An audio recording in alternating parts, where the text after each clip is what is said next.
O Senhor esteja convosco. Ele está no meio de nós. Proclamação do Evangelho de Jesus Cristo segundo João.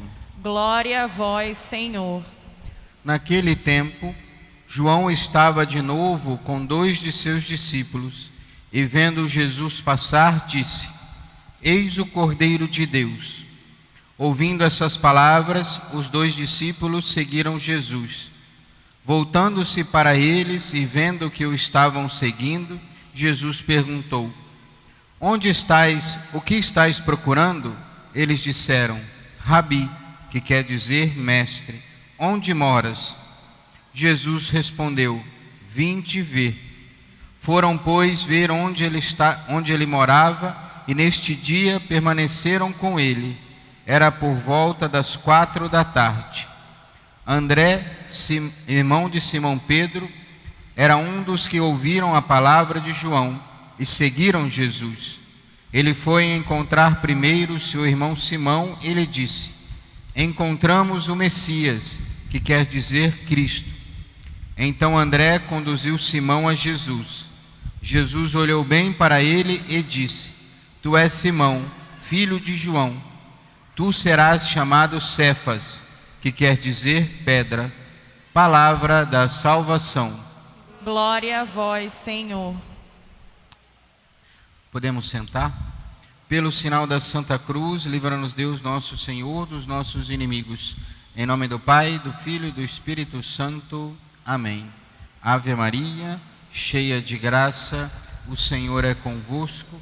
Bendita sois vós entre as mulheres, e bendito é o fruto do vosso ventre, Jesus.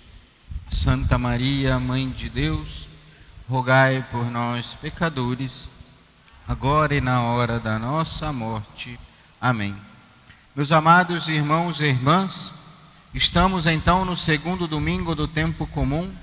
Começamos então a vislumbrar essa vida pública de Jesus.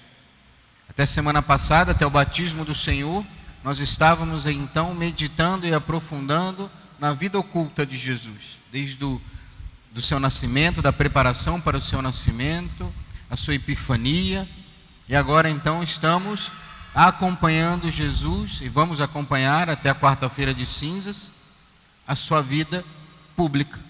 E depois vamos retornar também, depois do último domingo da Páscoa, a meditar então essa vida pública de Jesus. E a liturgia de hoje, a partir da primeira leitura que ouvimos, Samuel, que ouve a palavra de Deus e que prontamente responde. Ele dormia no templo, perto da Arca da Aliança, e ao ouvir então, no meio da noite, o Senhor chamando, ele vai correndo, mas primeiro ele vai então ao sumo sacerdote Eli, que naquela época era o sumo sacerdote do templo, e ele diz que não o chamou, e assim por 3 vezes. Na terceira vez, Eli então percebe que quem está chamando Samuel é então o próprio Senhor. Então mandou responder ao Senhor: Eis-me aqui, Senhor, fala que teu servo escuta. E depois então, no finalzinho, nos diz assim: Samuel crescia e o Senhor estava com ele, e não deixava cair por terra nenhuma de suas palavras. Samuel aqui ainda era jovem, mas estava ali diariamente no templo, mas ainda não tinha ouvido o chamado do Senhor. O Senhor não tinha se manifestado a ele, mas ele estava pronto, porque estava ali firme todos os dias no templo. Podemos muitas vezes olhar para a nossa vida e ver também quantas vezes nós vamos à igreja, quantas vezes comungamos, quantas vezes participamos dos sacramentos, e de repente o Senhor pode estar nos chamando e não estamos reconhecendo a voz do Senhor. Samuel teve então o sumo sacerdote Eli, que o apontou para o Senhor. São muitas vezes aquelas palavras que ouvimos, muitas vezes na igreja, muitas vezes numa pregação que ouvimos, de uma exortação dos nossos pais, por exemplo, ou de um amigo, de alguém ao passar na rua que nos diz uma palavra e Deus transmite então aquela palavra para nós, mas nós temos que estar atentos para que sempre o Senhor falar ao nosso coração nós possamos então ouvir e responder como Samuel, prontamente, correr para encontro então do Senhor. Ou seja, não nos basta simplesmente participar da Santa Missa. Claro, isso faz parte da nossa vida de cristão católico, mas não basta isso. Nós temos que nos abrir a ouvir a palavra de Deus. Assim como também ouvimos no Evangelho, André e João, que estavam então junto com João Batista, mas quando João Batista então aponta para o Senhor, eis o Cordeiro de Deus, eles largam tudo e vão então em direção ao Senhor, começam a segui-lo, são interpelados por Jesus. O que procuras? Eles dizem, Rabi, o mestre, onde moras? Eles queriam habitar, queriam morar, queriam conviver, queriam estar na intimidade com Jesus. E Jesus responde o quê? Vinde e vede. O Senhor pode estar passando na nossa vida nesse exato momento, nos chamando, vinde e vede. Mas nós temos que estar com o coração aberto, como estavam André e João, para seguir Jesus. Porque nós vemos que para São João, este encontro foi de suma importância. Porque ele diz até o horário que ele encontrou com o Senhor, por volta das 4 da tarde. Pensemos, São João teve esse encontro com Jesus na sua juventude, no início da sua juventude. Mas ele vai escrever o Evangelho já na sua vida adulta, na sua velhice. Mas ainda estava marcado no coração de João aquele encontro que ele teve com Jesus, aquele convite que o Senhor fez a ele, vinde e vede.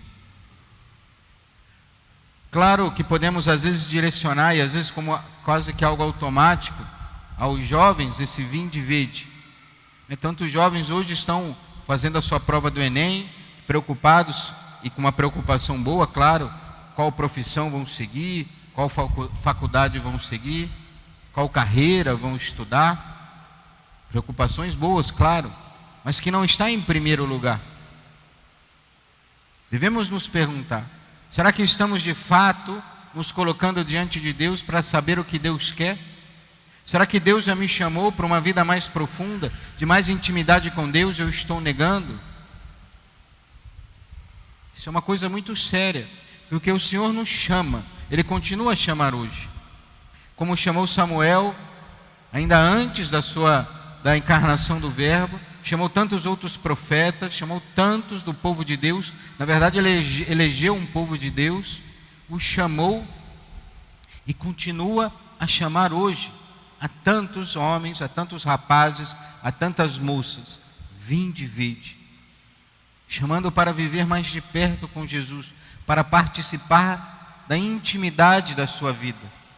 Mas é claro que também esse vinde e vede é para todos, aqueles que também não têm uma vocação religiosa, uma vocação sacerdotal. Todos nós somos chamados a participar dessa vida íntima de Jesus.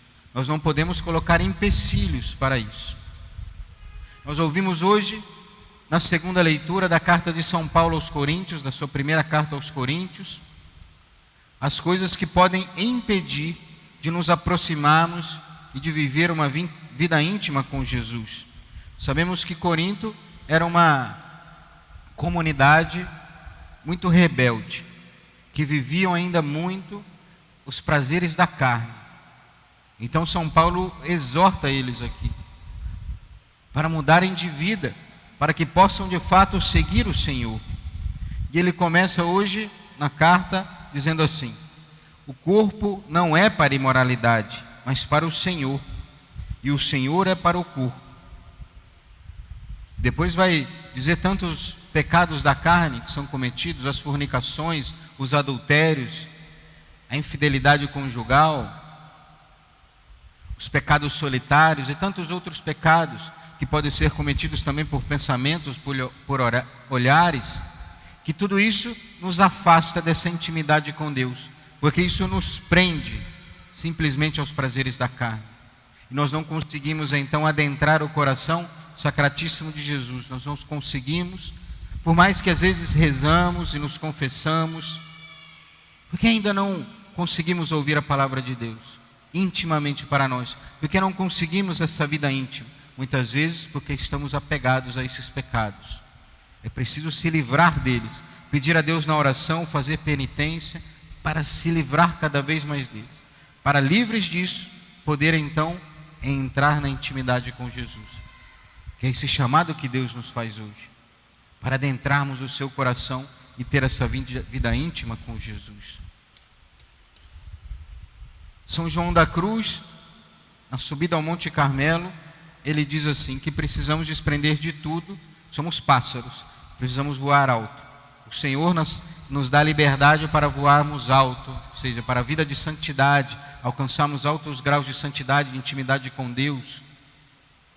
São João da Cruz nos alerta que esse pássaro, se estiver preso, mesmo que seja por uma fina linha, esse pássaro ainda está impedido de voar.